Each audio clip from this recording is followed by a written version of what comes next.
US Secretary of State Marco Rubio has met with Russian Foreign Minister Sergey Lavrov in Kuala Lumpur on July 10th. The development comes as tensions between Washington and Moscow reached new heights following a surge in Russian attacks on Ukraine. In a response to Aria Novosti about a Lavrov-Rubio meeting in Kuala Lumpur, Maria Zakharova said, "I confirm, such a meeting is being worked out." The meeting, as reported by multiple news agencies, took place on the sidelines of the Association of Southeast Asian Nations, or ASEAN Regional Forum, which brings together foreign ministers from across Asia, Europe, and North America. The high-level diplomatic gathering comes just days after Russia launched its second major air assault on Kyiv. According to Ukrainian officials, the latest strike from Moscow killed at least 2 and injured 13 others.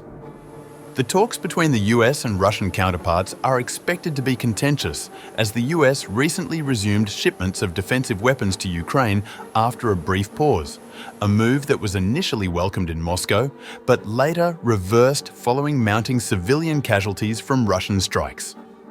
President Donald Trump, expressing frustration with Russian President Vladimir Putin, has also publicly criticized Moscow's approach to peace negotiations, vowing to send more American weapons to Kyiv.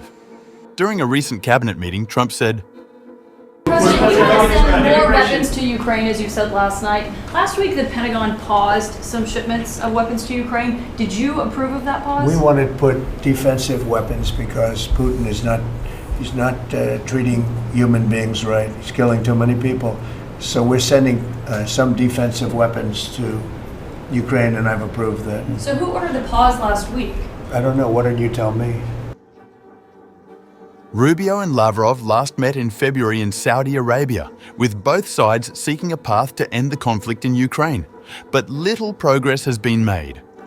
Their renewed dialogue in Malaysia comes as countries from the Association of Southeast Asian Nations weigh their own diplomatic and economic futures, with US tariffs and China's growing influence also dominating the agenda. Earlier on July 10th, according to Korea Times, Rubio signed a memorandum on civilian nuclear energy cooperation with Malaysia, signaling Washington's intent to deepen its engagement in Southeast Asia.